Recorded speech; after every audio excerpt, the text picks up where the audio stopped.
So students, we was doing NCERT of P block elements. Okay. तो कल हमने 11.20 तक कर लिए थे क्वेश्चंस. अब P block elements का नेक्स्ट क्वेश्चन है 11.21. Explain the following reactions. इन सभी रिएक्शंस को एक्सप्लेन करना है. Silicon is heated with methyl chloride. Silicon plus methyl chloride like this at high temperature. Temperature high है. In the presence of copper. Copper की presence में. तो क्या बनता है जी? ठीक. ये हमने रिएक्शन पढ़ी है सिलिकॉन की प्रेपरेशन में. ठीक है. ये वाला सिलिकॉन नहीं, एक दूसरा सिलिकॉन नहीं होता. ठीक. जो एक जेल से भी आती है. ओके. उसकी उस सिलिकॉन की बात कर रहे हैं. उसकी प्रेपरेशन में हमने देखा था कि जो सिलिकॉन पॉलीमर है वो कैसे बनता है. ठीक है. तो सिलिकॉन और मिथाइल क्लोराइड कॉपर की प्रेजेंस में रिएक्ट करते हैं in order to give dichloro dimethyl silicon. जैसे ऐसे लिखते हैं इसको. ओके. प्लस ये भी हो सकता है मोनोक्लोरो ट्राई मिथाइल सिलिकॉन बन जाए. इनका स्ट्रक्चर क्या है? इसका स्ट्रक्चर है इट इज लाइक दिस. और इसका स्ट्रक्चर क्या है? दिस. ओके. इनके अलावा भी कई सारे प्रोडक्ट बनते हैं बट हम यही दो बना दें बहुत है. ओके. क्लियर. कई बार तो ऐसा भी होता है कि ये वाला प्रोडक्ट भी मेनली बनता है जिसमें कोई भी क्लोरीन नहीं होता. सिलिकॉन के साथ 4 मिथाइल जुड़ जाते हैं. ओके. तो जब सिलिकॉन को मिथाइल क्लोराइड के साथ रिएक्ट करवाते हैं you will get these type of products. और इसमें कॉपर जो है वो एज अ कैटलिस्ट का काम करता है. Okay. Now B. Silicon dioxide is heated with hydrogen fluoride. Silicon dioxide को अगर आप हाइड्रोजन फ्लोराइड के साथ हीट करो तो क्या होता है? आपके पास हाइड्रोफ्लोरिक सिलिसिक एसिड बनता है H2SiF6. इसकी कंपोजिशन क्या है? It is made up of 2H positive ion and SiF6 2 negative anion. ये वाला एनायन है इसमें और ये वाले दो कैटायन है. ओके. तो इसकी बैलेंसिंग कर लो. इसके लिए आपके पास टोटल कितने HF लगे हैं? इसके लिए टोटल HF लगे हैं और इसमें water as a by product भी निकलता है. Water as a by product लगा लो और ये इसमें कितने HF बन गए? टोटल इसमें 6 HF बन गए. ओके. 6 HF रिक्वायर्ड है. सिलिकॉन डाइऑक्साइड के साथ रिएक्ट करते हैं. They will give the hydrofluorosilicic acid. इसको बोलते हैं, इसका नेम क्या है? Hydrofluorosilicic acid plus water. Okay. ये बनता है. ये वाला एनायन क्यों बन पाया? क्योंकि सिलिकॉन अपनी कोवलेंसी 6 तक एक्सपेंड कर सकता है. एक्चुअल में ये वाला एनायन बना कैसे है? SiF4 में जब 2 फ्लोराइड आयन ऐड हो जाते हैं. ओके. ये दोनों फ्लोराइड आयन इसके साथ सिलिकॉन के साथ डेटिव बॉन्ड बनाते हैं तो आपके पास क्या बन जाता है? SiF6 2 negative. ओके. चलो नेक्स्ट आपके पास क्या है? नेक्स्ट है हमारे पास question. Carbon monoxide is heated with zinc oxide. ये तो आप 10th में भी पढ़ के आते हो. क्या पढ़ के आते हैं हम? कि जिंक ऑक्साइड जो है इसको रिड्यूस करवाने के लिए carbon monoxide as a reducing agent काम कर सकता है. तो क्या होगा? There is production of zinc and carbon dioxide. Extraction of zinc from zinc oxide में हमने ये रिएक्शन पढ़ी हुई है 10th में मेटलर्जी में. Metals and non metals chapter. Okay. तो ये इसका सी पार्ट था. Now the last part D part. D part क्या कहता है? Hydrated alumina. हाइड्रेटेड एल्यूमिना कौन सा होता है? Al2O3. और एक्चुअल में जो इसकी नेचर में फॉर्म एग्जिस्ट करती है एल्यूमिना की, कौन सी फॉर्म एग्जिस्ट करती है एल्यूमिना की नेचर में? .10 2H2O. उसमें 2 वाटर ऑफ क्रिस्टलाइजेशन होते हैं साथ में एल्यूमिनियम ऑक्साइड के साथ.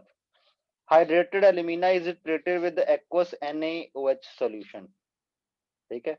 जब आपका hydrated alumina react with the NaOH solution तो आपको याद होगा जैसे एल्यूमिना सोडियम हाइड्रोक्साइड के साथ जब जब एल्यूमिनियम सोडियम हाइड्रोक्साइड के साथ रिएक्ट करता है तो क्या बनता है?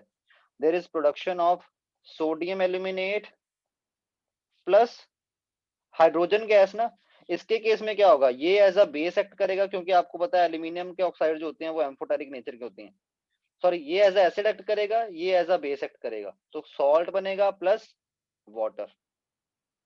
अगर एल्यूमिनियम होता है यहाँ पे, तो एल्यूमिनियम सोडियम हाइड्रोक्साइड के साथ रिएक्ट करके क्या बनाता है? Sodium aluminate plus hydrogen gas.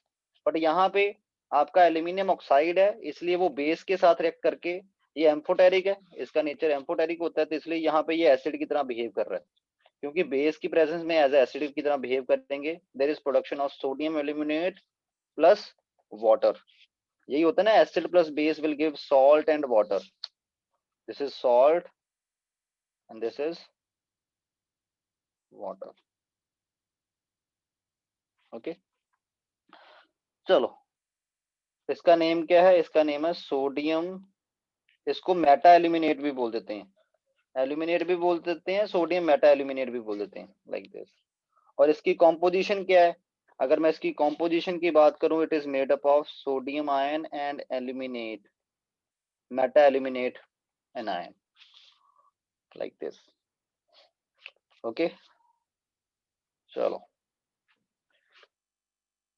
अच्छा, अभी आपने सोचा कि इसमें इन्होंने ये क्यों बोला हाइड्रेटेड एल्यूमिना? सिंपल एल्यूमिना बोल देते, हाइड्रेटेड क्यों बोला? क्योंकि जो एल्यूमिनियम ऑक्साइड है, ठीक, ये एल्यूमिनियम ऑक्साइड जो है, ये वाटर के साथ जो है वो, सॉरी वाटर के साथ नहीं, NaOH के साथ जो है, फिर भी तो रिएक्ट कर ही जाता। बट इन्होंने हाइड्रेटेड एल्यूमिना क्यों बोला? ये बोले कि नेचुरल फॉर्म, उसकी नेचुरल फॉर्म आपको पता है कि एल्यूमिना जो एल्यूमिनियम ऑक्साइड जो है वो ऐसे एग्जिस्ट ना करके ऐसे एग्जिस्ट करता है, जिसमें 2 वाटर ऑफ क्रिस्टलाइजेशन भी उसके साथ होते हैं, जिसको हम बोलते हैं हाइड्रेटेड एल्यूमिना। तो घबराना नहीं है ऐसा अगर कोई कुछ दिख जाए, ठीक है, सिंपल रिएक्शन है। वो बात लगा कि एल्यूमिनियम ऑक्साइड जो है वो नेचर में एल्यूमिनियम ऑक्साइड डॉट 2H2 इस फॉर्म में एग्जिस्ट करता है। नेक्स्ट है क्वेश्चन 11.22, गिव रीजन। किसका रीजन देना है? Concentrated HNO3 can be transported in aluminium container. जो कंसंट्रेटेड HNO3 है वो एल्यूमिनियम कंटेनर में ट्रांसपोर्ट हो जाता है ये कैसे? हम तो कहते हैं कि एल्यूमिनियम जो है वो जब एसिड्स के साथ रिएक्ट करता है, there is production of salt and water, है ना? तो फिर ऐसे कैसे हो सकता है कि आप एल्यूमिनियम के कंटेनर में HNO3 को स्टोर कर सकते हो?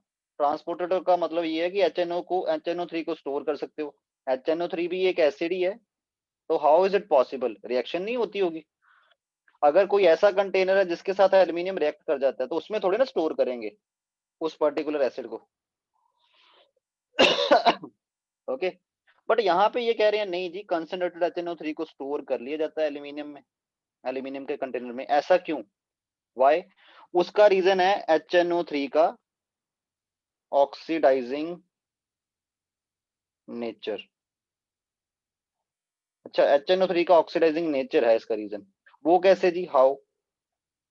देखो, एल्यूमिनियम जब भी HNO3 के साथ रिएक्ट करता है, HNO3 का ऑक्सीडाइजिंग एजेंट है ना, वो एल्यूमिनियम को ऑक्साइड कर देगा और क्या बनाएगा? एल्यूमिना, Al2O3, ठीक है, प्लस रिएक्शन में नाइट्रोजन डाइऑक्साइड और वाटर भी बनेगा।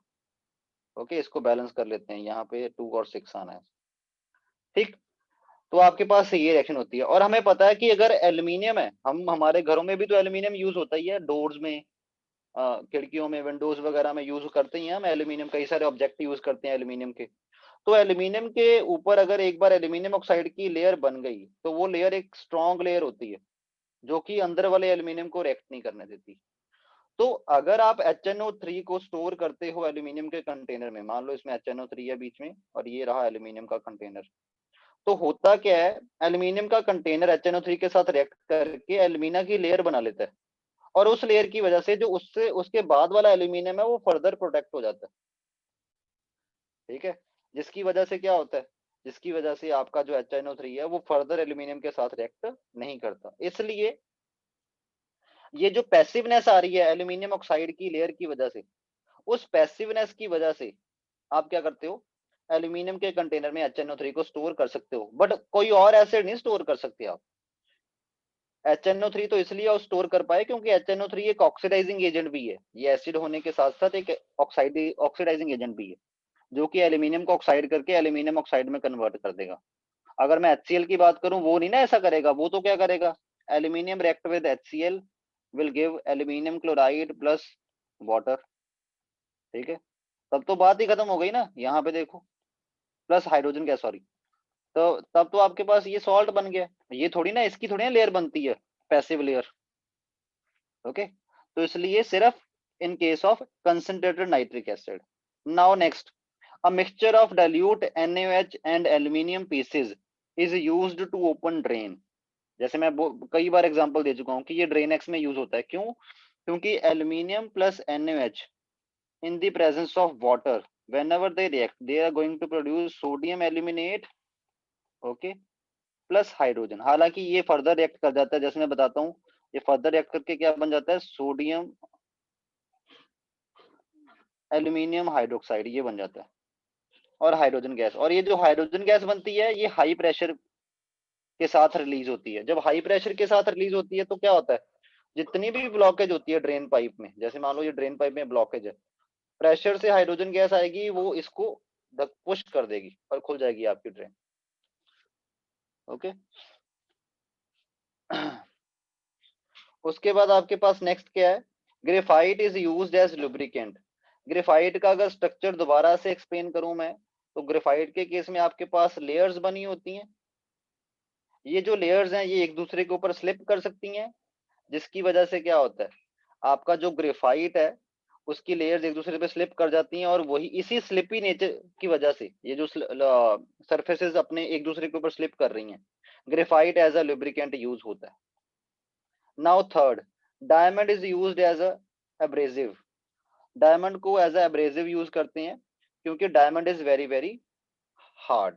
एब्रेसिव यूज करने के लिए डायमंड की हार्ड प्रॉपर्टी है जो उसको प्रमोट करती है एब्रेसिव की तरह। Okay, next, aluminium alloys are used to make aircraft body. Aircraft body बनाने के लिए एल्यूमिनियम के अलॉयज क्यों यूज किए जाते हैं, क्योंकि एल्यूमिनियम जो है वो एक लाइट मेटल है, लाइट तो है ही है, और साथ में ये टफ भी है। ठीक है, इसकी जो टफनेस है, ठीक है, लाइट, ओके, और उसका एल्यूमिनियम ऑक्साइड की जब लेयर बन जाती है उसके बाद ये यू कैन से ये रेजिस्ट भी नहीं करता आगे। ठीक है, ये मतलब कोरोजन को रेजिस्ट कर देता है, रेजिस्ट टू कोरोजन। ठीक है, इन सभी नेचर की वजह से, टफ होना, लाइट होना, रेजिस्ट टू कोरोजन की वजह से। ओके, और साथ में एक और बात अगर बोलूं तो इसके अच्छे कंडक्टर होने की वजह से भी, क्योंकि अगर एयरप्लेन के ऊपर लाइटनिंग हो जाए, मतलब लाइट फॉल कर जाए, लाइटनिंग होती है ना, कई बार बादल होते हैं तो एयरप्लेन के ऊपर भी तो लाइटनिंग हो सकती है, तो aircraft being a good conductor अपने में से उसको पास होने देता है ना, ये फिजिक्स में आप डिटेल में वैसे पढ़ोगे, aircraft being the good conductor उसमें से अपने में से पास होने देता है। बट अगर वो मान लो वो होता रेजिस्टेंट, ठीक है, नहीं करता अपने में से पास, तो होना क्या था, जो लाइट है उसकी सारी की सारी energy in form of heat जो है वो उसके अंदर रिटेन रह जाएगी। अगर पास नहीं ना होने देगा इलेक्ट्रिसिटी को, तो वो सारी की सारी एनर्जी उसके अंदर रिटेन रह जाएगी, जिससे क्या होगा, वो एयरक्राफ्ट जो है वो टूट जाएगा उस एनर्जी की वजह से।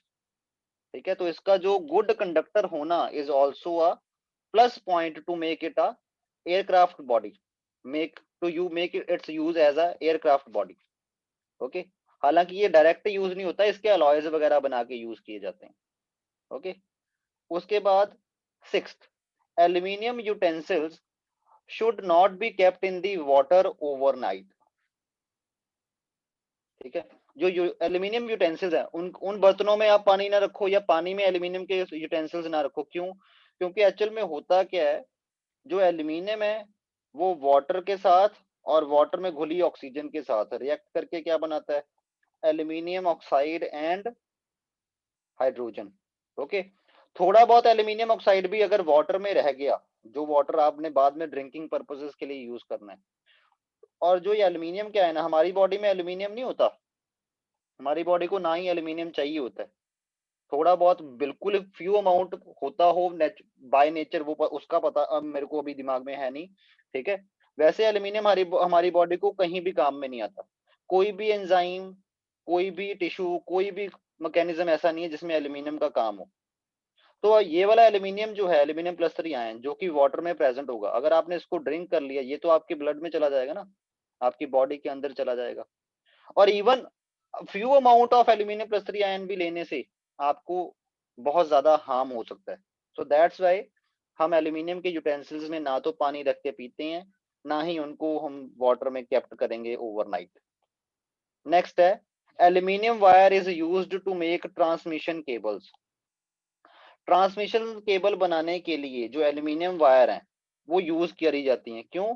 क्योंकि aluminium wire are good conductor of electricity. अगर बाय वेट देखें, मान लो 1 ग्राम की एल्यूमिनियम की वायर है और 1 ग्राम की कॉपर की वायर है, ठीक है, तो दोनों में से बढ़िया कंडक्टेंस, ये जो कॉपर की वायर है, इसकी बाय वेट कंडक्शन ज्यादा होगी, ये ज्यादा कंडक्शन शो करेगा एज कंपेरिजन टू कॉपर की वायर। एल्यूमिनियम जो है वो इतना ज्यादा कंडक्टिंग नेचर का होता है। पर आप सोचोगे सर फिर ऐसा है तो जो ज्यादातर जो इलेक्ट्रिसिटी की वायर्स है, हालांकि एल्यूमिनियम की भी होती हैं, पर जो ज्यादातर वायर्स हैं वो कॉपर की क्यों होती हैं? फिर तो हमें एल्यूमिनियम यूज करना चाहिए, ठीक है, क्योंकि एल्यूमिनियम एक तो सस्ता पड़ता है कॉपर से, है ना, दूसरा एल्यूमिनियम कंडक्टर भी बढ़िया है। तो फिर भी कंपनी वालों को क्या पड़ी है कि हाँ भाई सब महंगे वाला कॉपर ही यूज करना है। कॉपर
एल्यूमिनियम, ये जो एक्सपैंड करने का करेक्टर एल्यूमिनियम का, ओके, और इसकी ज्यादा reactivity toward air and water, इसको कॉपर से लेस यूजेबल बनाती है इन केस ऑफ वायर। अगर ये दो ड्रॉबैक्स ना होते एल्यूमिनियम में तो क्या ही बात थी, फिर तो वायर्स का कॉस्ट बहुत ही कम पड़ता। ओके, तो this 11.22 question is done. Question number 11.23, explain why is there a phenomenal decrease in ionization enthalpy from carbon to silicon। जब हम कार्बन टू सिलिकॉन जाते हैं ना तो बहुत ज्यादा आयोनाइजेशन एंथैल्पी डिक्रीज कर जाती है। अगर एग्जैक्ट वैल्यू की मैं बात करूं तो वेट अ मिनट, देख लें वैल्यू, इसकी एग्जैक्ट वैल्यू कितनी। कार्बन की फर्स्ट आयोनाइजेशन एंथैल्पी है 1.1086 और ये है 786। ओके, मतलब कार्बन की अराउंड 1000 है और ये अराउंड 750 है, तो इतना ज्यादा अब्रप्ट डिक्रीज क्यों आ रहा है? ठीक है, दो रीजन है। ठीक है, एक तो कार्बन टू सिलिकॉन, कार्बन की इलेक्ट्रॉनिक कन्फिग्रेशन 24, सिलिकॉन की कितनी है 284, सिंपल वाली बता रहा हूँ, बोहर वाली। एक तो नया शेल ऐड होना, ओके, एक तो शेल ऐड हुआ, ठीक। बट शेल ऐड वाले फैक्टर को आप ऐसे काउंटर कर सकते हो कि नंबर ऑफ न्यूक्लियस भी तो प्रोटॉन्स भी तो बढ़ रहे हैं, इसमें प्रोटॉन कितने हैं 14, और इसमें प्रोटॉन कितने होते हैं 6, इसमें कितने होते हैं 14। ठीक है, तो प्रोटॉन भी तो बढ़े हैं, बट ये जो 8 एक्स्ट्रा इलेक्ट्रॉन है सिलिकॉन में एज कंपेरिजन टू कार्बन, ये कहाँ पे फिल हुए हैं? ये फिल हुए हैं ये वाले शेल में, ओके। और ये वाले 8 इलेक्ट्रॉन में से इसकी अगर देखूं मैं 2s2 2p6, 1s2 2s2 2p6 3s2 3p2, ये होती है। ये जो अंदर वाले s और p इलेक्ट्रॉन्स है, इनका शील्डिंग इफेक्ट बड़ा जबरदस्त होता है ना, तो ये न्यूक्लियस को अच्छे से शील्ड कर लेंगे, और जो आउटर मोस्ट वाला शेल है उसको एक्सपोज होने ही नहीं देंगे न्यूक्लियस के लिए। तो जो आउटर मोस्ट शेल में इलेक्ट्रॉन पड़े हैं, ठीक है, उनके ऊपर न्यूक्लियर पुल बहुत ही ज्यादा कम हो जाती है। दूसरा क्या है, good shielding effect of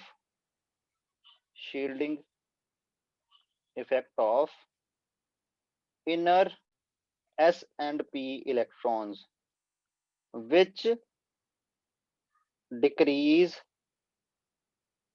effective nuclear charge on outermost shell electrons, जिसकी वजह से क्या होता है, आउटर मोस्ट शेल इलेक्ट्रॉन्स के ऊपर जो न्यूक्लियर चार्ज लग रहा होता है वो बहुत ही ज्यादा कम हो जाता है, जो इफेक्टिव न्यूक्लियर चार्ज लग रहा होता है। क्योंकि वैसे न्यूक्लियस पे तो 14 प्रोटॉन जितना चार्ज है जितना 14 प्रोटॉन्स के ऊपर होता है, बट बाहर वाले इलेक्ट्रॉन्स को 14 प्रोटॉन जितना चार्ज थोड़ा फील होता है। जो उनको चार्ज फील होता है उसको बोलते हैं effective nuclear charge, okay. Now next 11.23 is done. 11.24, how would you explain the lower atomic radius of gallium as comparison to aluminium? अब इसकी बात भी कर लेते हैं, इलेक्ट्रॉनिक कॉन्फ़िगरेशन ही इसकी एक्सप्लेनेशन है। नियॉन 10 3s2 3p1, इसमें कितना, इसमें प्रोटॉन कितने हैं, इसमें प्रोटॉन है 13, इसमें प्रोटॉन है, इसमें ऐड करो 18, 18 31, ओके। तो इसमें बना आर्गन 18 3d10 4s2 4p1, ये इलेक्ट्रॉनिक कॉन्फ़िगरेशन है एल्यूमिनियम और गैलियम की, ओके। अब इसमें भी वही हम कह सकते हैं कि एल्यूमिनियम से गैलियम आते टाइम तो नंबर ऑफ शेल बढ़े हैं, ठीक है, बट जो इलेक्ट्रॉन ऐड हुए इसमें प्रोटॉन भी बढ़े हैं, ठीक है। प्रोटॉन इसमें 13 थे इसके न्यूक्लियस में, इसके केस में 31 है, ठीक है। और जो एक्स्ट्रा इलेक्ट्रॉन ऐड हुए हैं, कितने एक्स्ट्रा इलेक्ट्रॉन ऐड हुए हैं, एल्यूमिनियम से गैलियम में आते आते कितने इलेक्ट्रॉन एक्स्ट्रा ऐड हुए हैं, इसमें कितने इलेक्ट्रॉन थे, इसमें टोटल थे 13 इलेक्ट्रॉन, और इसमें टोटल कितने इलेक्ट्रॉन है 31।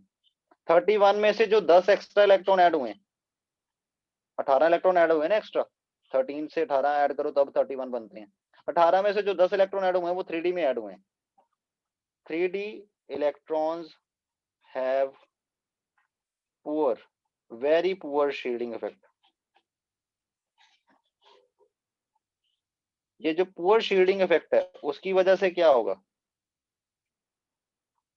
इस पुअर शील्डिंग इफेक्ट का कॉन्सिक्वेंस ये निकलेगा that gallium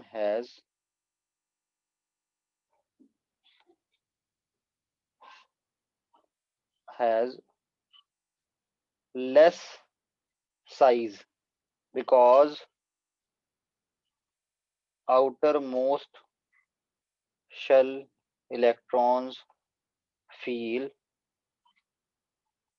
more nuclear charge and hence size decreases, size decrease कर जाते हैं, okay.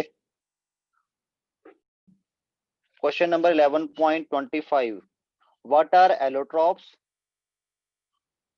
Different physical forms of same element. Different physical forms of same element. Sketch the structure of two allotropes of carbon, namely diamond and graphite. ये आपका काम हो गया. अब क्या करना है आपको पता है. What is the impact of structure on the physical properties of two allotrope? ये हमने देखा था ना, स्ट्रक्चर थोड़ा सा डिफरेंस होने की वजह से जो डायमंड है वो इतना ज्यादा हार्डेस्ट है और जो ग्रेफाइट है वो सॉफ्ट है. डायमंड इंसुलेटर और ग्रेफाइट जो है वो गुड कंडक्टर है. ओके, ये आपका काम है. एक बार दोबारा चलो स्ट्रक्चर देख लेना आप बाद में खुद आप. Now question number 11.26.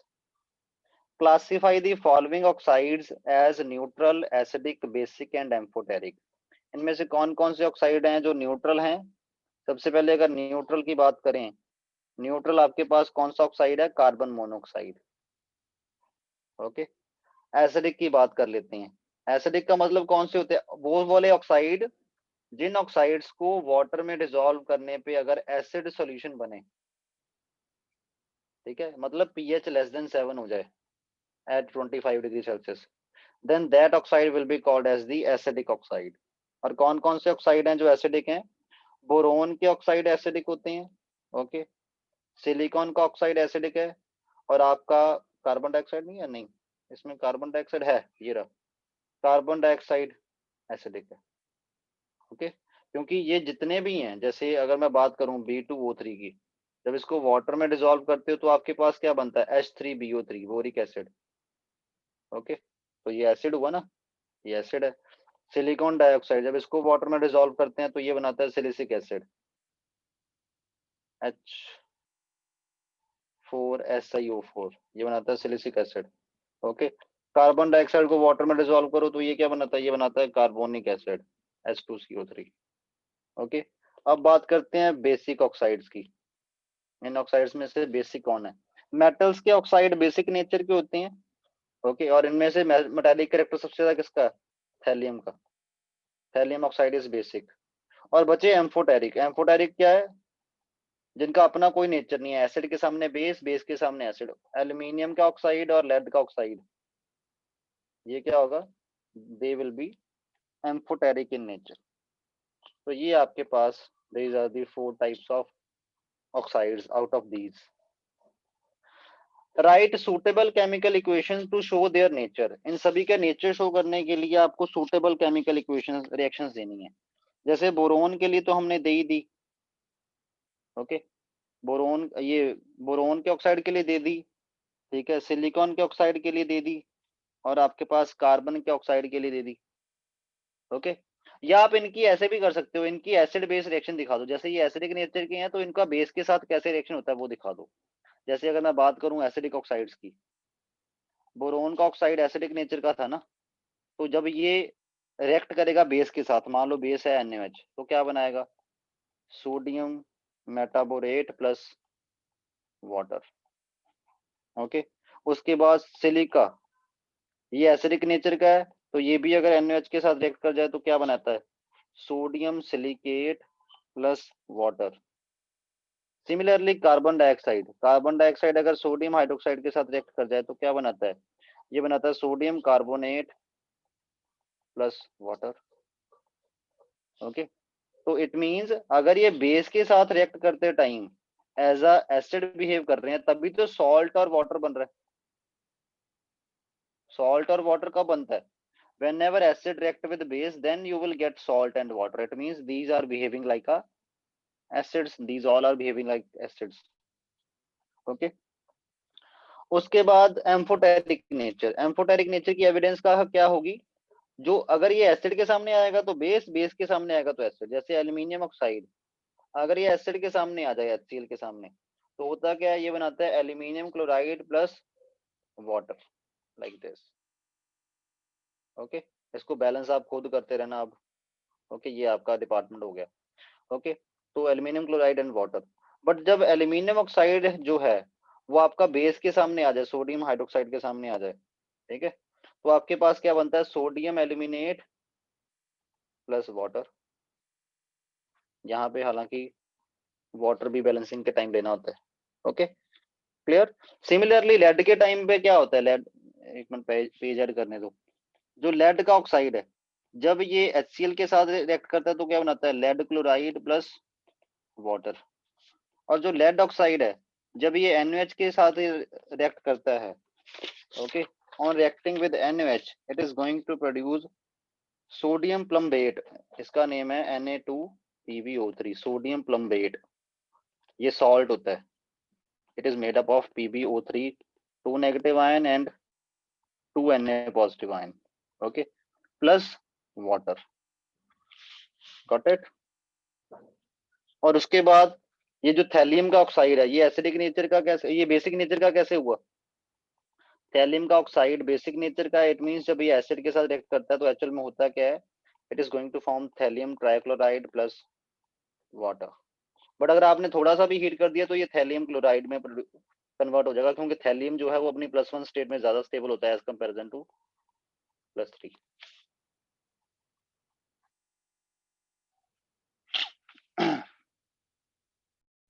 Now the next question is 11.27. In some of the reactions thallium resemble aluminium, मतलब अपनी कोवलेंसी 3 शो करवाता है, या ऐसे बोल लो ऑक्सीडेशन स्टेट 3+3 शो करवाता है। Whereas in other it resemble group 1 metals. Group 1 metals कब की तरह रिजेंबल कब करेगा, जब +1 ऑक्सीजन स्टेट शो करवाएगा। एल्यूमिनियम को कब रिजेंबल करेगा, जब +3 ऑक्सीजन स्टेट शो करवाएगा। Support this statement by giving some evidences. देखो, थैलियम का थैलियम ट्राइक्लोराइड, थैलियम ऑक्साइड, ये बनाना, ये प्रूव है कि थैलियम +3 स्टेट बना लेता है, मतलब एल्यूमिनियम को रिजेंबल करता है। Okay clear. और आप देखोगे जैसे एल्यूमिनियम के पास, एल्यूमिनियम जो है वो हेक्साफ्लोराइड कंपाउंड बनाता है, ऐसे अपनी कोवलेंसी 6 तक एक्सपेंड कर लेता है। वैसे ही थैलियम जो है वो हेक्साफ्लोराइड कंपाउंड बना सकता है, अपनी कोवलेंसी 6 तक एक्सपेंड कर सकता है, और इसमें इसकी ऑक्सीजन स्टेट भी +3 है।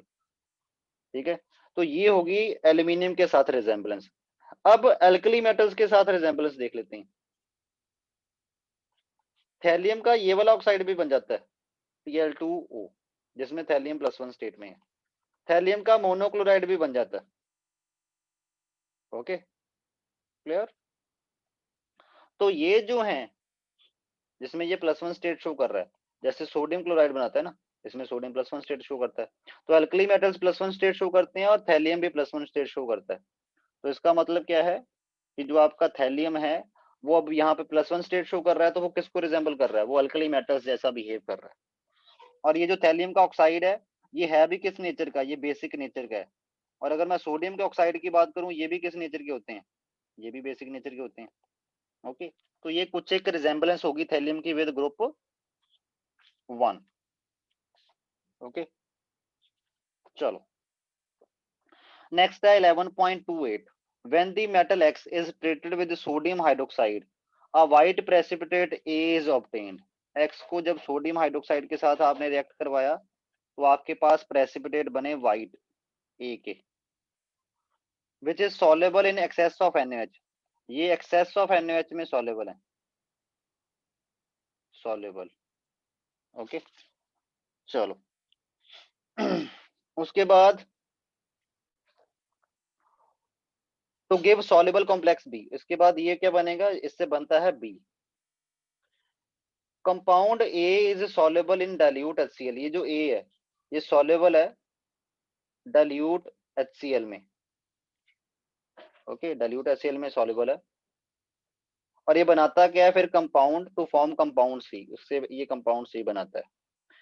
The compound A when strongly heated gives D. अगर ये इसको हीट कर दिया जाए तो ये आपके पास क्या बनाएगा, it will give D, which is used in the used to metal extract. ये तो मेरे को कुछ लग रहा है, कुछ कुछ मेटल को एक्सट्रैक्ट करते टाइम कौन कौन से यूज होते थे, हमने एल्यूमिनियम वाले पढ़े हैं, कार्बन पढ़ा है। ठीक है, तो या तो ये कार्बन है या तो ये एल्यूमिनियम है, इन दोनों में से कोई ऑप्शन है जो एल्यूमिनियम एक्सट्रैक्शन में यूज होते हैं। ओके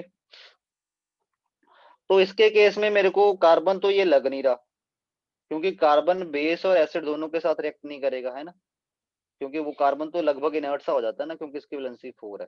मेरे को ये एल्यूमिनियम ज्यादा लग रहा है, और एल्यूमिनियम के लिए डाटा ये ज्यादा मैच कर रहा है। कैसे? क्योंकि एल्यूमिनियम जब सोडियम हाइड्रोक्साइड के साथ रिएक्ट करता है, ओके, तो आपके पास अगर तो सोडियम हाइड्रोक्साइड लिमिटेड है तो आपके पास एल्यूमिनियम हाइड्रोक्साइड बनता है, ओके। बट अगर आपके पास सोडियम हाइड्रोक्साइड एक्सेस में है, तब तो मैंने जैसे आपको बताया हुआ क्या बनता है, sodium aluminate plus hydrogen gas, okay. और हालांकि ये फर्दर रिएक्ट कर जाता है वाटर के साथ, और आपके पास क्या बनता है, सोडियम एल्यूमिनियम हाइड्रोक्साइड, है ना, क्लियर। बट अभी इन्होंने लिमिटेड बोला है, फर्स्ट स्टेप में लिमिटेड बोला है कि जो एल्यूमिनियम है वो लिमिटेड NaOH के साथ रिएक्ट करेगा तो क्या बनाएगा, एल्यूमिनियम हाइड्रोक्साइड, ओके, क्लियर।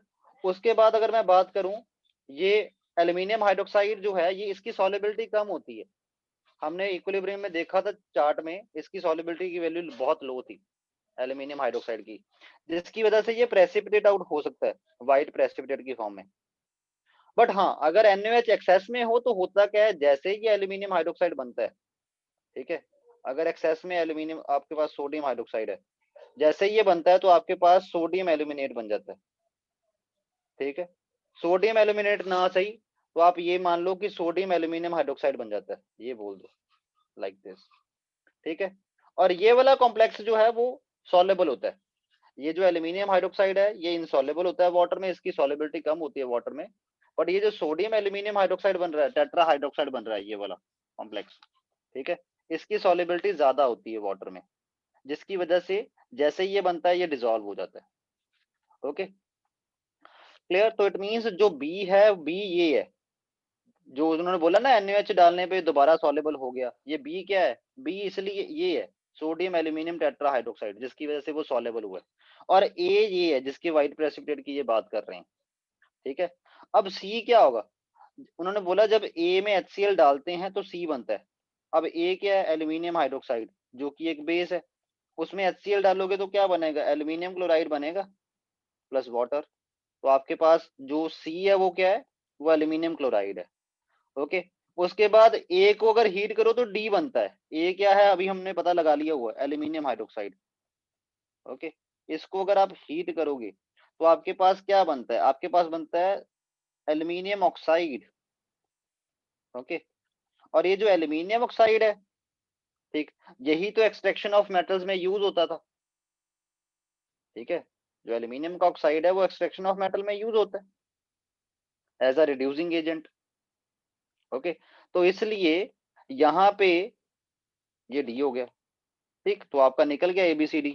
ए आपका एल्यूमिनियम ट्राइऑक्स हाइड्रोक्साइड है, बी आपका सोडियम एल्यूमिनियम टेट्रा हाइड्रोक्साइड है, या आप सोडियम एल्यूमिनेट भी बोल सकते हो, ओके। सी आपका एल्यूमिनियम क्लोराइड है ट्राइक्लोराइड, और डी आपका एल्यूमिनियम ऑक्साइड है, ओके। और यही वाला इन्होंने बोला था ना, it is use D is use to extract metal, तो ये एल्यूमिनियम ऑक्साइड के लिए डाटा कंफर्म हो गया। मतलब जो भी स्टेटमेंट गिवन है उसको कंफर्मेशन भी देनी है आपने अपनी तरफ से, okay. Now the next question, what do you understand by inert pair effect, ये तो बड़ी बार कर लिया। एलोट्रॉपी ये भी बड़ी बार होगी। कैटिनेशन, कैटिनेशन का मतलब अपने जैसे दूसरे एटम के साथ जुड़ने की प्रॉपर्टी, ठीक है। और कार्बन की कैटिनेशन सबसे ज्यादा होती है because of its small size, ठीक है, प्लस हाई इलेक्ट्रोनेगेटिविटी, ओके। चलो नेक्स्ट क्वेश्चन पे बढ़ते हैं। Question number 30, 11.30, that is a certain salt X gives the following result. उसने क्या किया, its aqua solution is alkaline to litmus, मतलब इसका जो एक्वा सॉल्यूशन बन रहा है वो अल्कालाइन नेचर का है, बेसिक नेचर का है। एक्स जो है ये सॉल्ट है तो अल्कालाइन नेचर का है। It swell up to glassy material Y on strong heating, जब इसको आप हीट करते हो तो ये ग्लासी मटेरियल बन जाता है, ठीक है। मेरे को लग रहा है ये बोरेक्स है।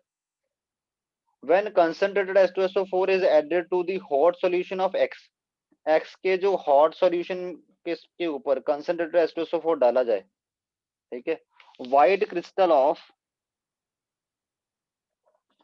white crystal of Z separate out,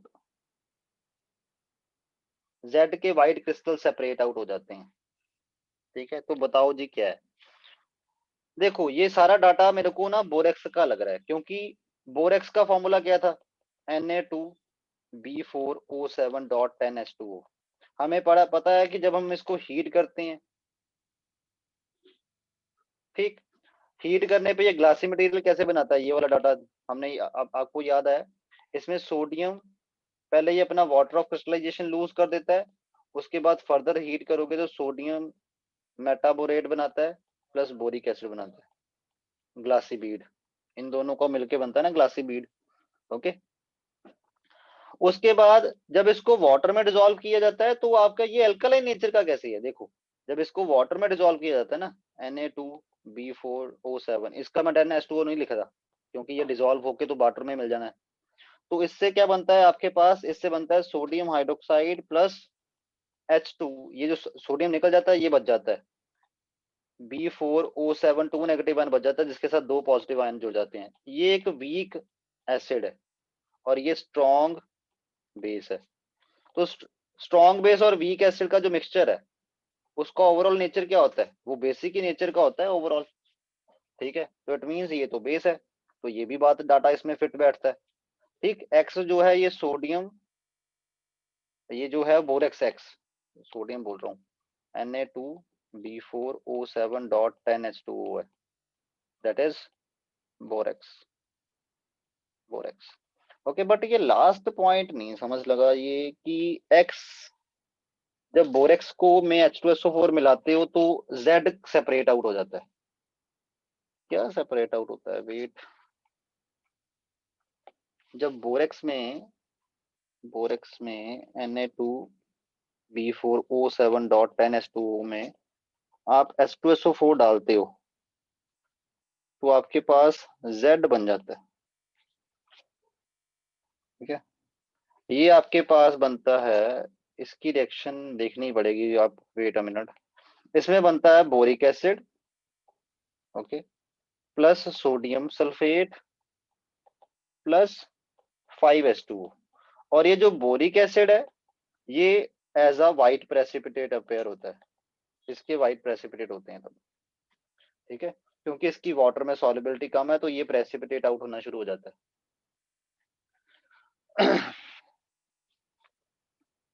okay, चलो, तो ये सारा का सारा डाटा, ये एक्स क्या है, एक्स की बात, एक्स क्या हुआ आपका, एक्स है आपका borax, Na2B4O7.10H2O, borax.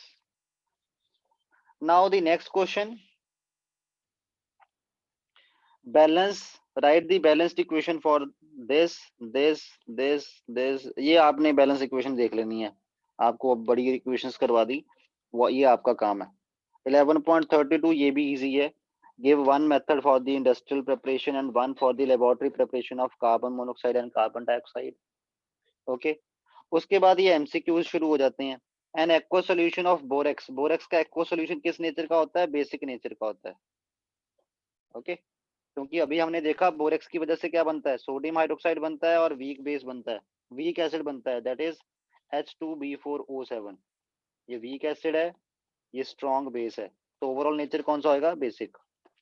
Okay, now the next, boric acid is polymeric due to, boric acid polymer बना लेता है क्योंकि ये हाइड्रोजन बॉन्ड बनाता है, याद है ना, हाइड्रोजन बॉन्डिंग करवाता है बोरिक एसिड अपने हाइड्रोजन के, हाइड्रोजन और ऑक्सीजन के थ्रू। ठीक है, यहाँ से, यहाँ से, यहाँ से, यहाँ से, यहाँ से, यहाँ से। ओके, बोरिक एसिड जो है ऐसे हाइड्रोजन बॉन्डिंग करवाता है, तो it is exist in the polymeric form, associated form की तरह एग्जिस्ट करता है because of its hydrogen bonding.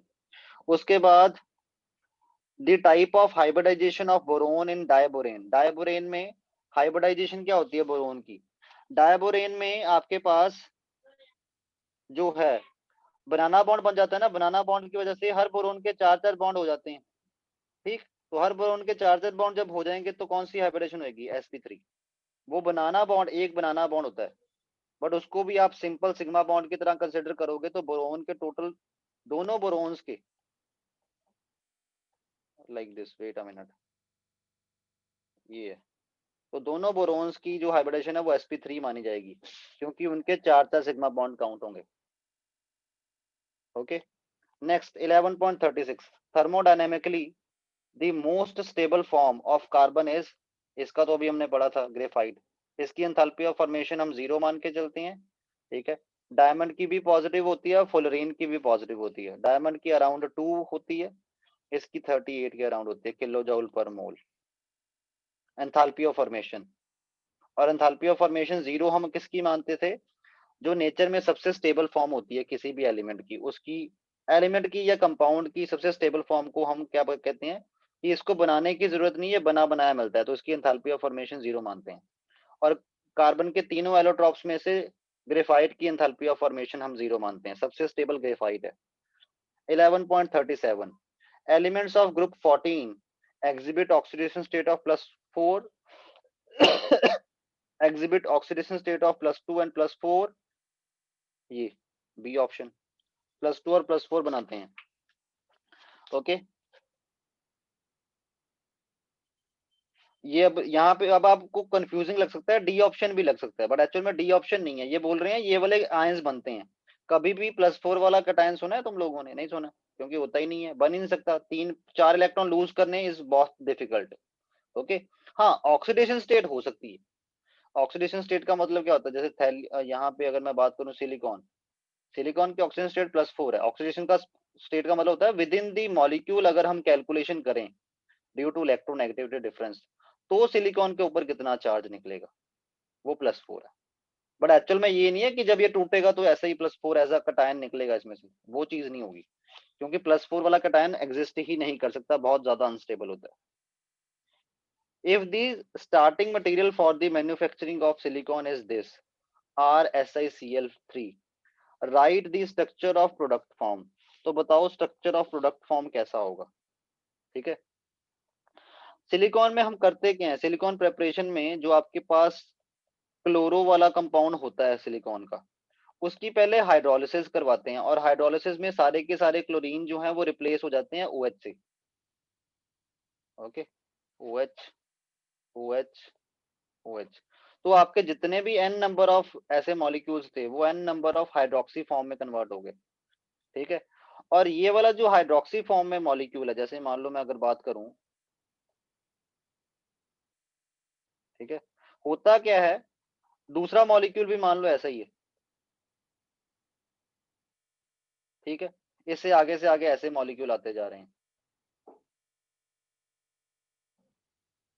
Okay, तो होगा क्या, दो हाइड्रोक्सी आपस में रिएक्ट करते हैं, वाटर मॉलिक्यूल रिलीज करते हैं और ऑक्सीजन रह जाता है। सिमिलरली इसमें भी दो हाइड्रोक्सी ऐसे ही रिएक्ट करेंगे और ऑक्सीजन रह जाएगा। तो अल्टी, और इस साइड से भी ऐसे होगा, नीचे से भी ऐसे हो सकता है। ओके, तो अल्टीमेटली आपके पास क्या बनेगा, SiR, इस साइड पे O, फिर O, फिर SiR, फिर O, फिर SiR, O, और नीचे भी ऐसे चल रहा होगा, O Si, आगे O, फिर O, O Si, इनके बीच में O Si, इनके बीच में O। ये बॉन्ड कैसे बना है, इसके हाइड्रोक्सी और इसका हाइड्रोक्सी दोनों रिएक्ट होके वाटर मॉलिक्यूल बना के बाहर निकाला, और एक ऑक्सीजन बीच में रह गया, लाइक दिस। ओके, सो ये आपका बन गया है कि इसके केस में कैसा पॉलीमर बनेगा, इसके केस में ऐसा पॉलीमर बनेगा जिसमें ये आपस में लीनियर चेंज तो बनेंगे बनेंगी, लीनियर चेंज आपस में भी जुड़ी होंगी ऐसे, ठीक है। इसको बोलते हैं, ऐसे पॉलीमर्स को बोलते हैं cross linked polymer, cross linked polymers. तो ये क्रॉस लिंक्ड पॉलीमर्स की एग्जांपल है। ओके, सो दैट्स इट, हमारी ये जो पी ब्लॉक की एनसीईआरटी बैक एक्सरसाइज है वो खत्म है अब हमने कल से एस ब्लॉक की एनसीईआरटी बैक एक्सरसाइज शुरू करनी है।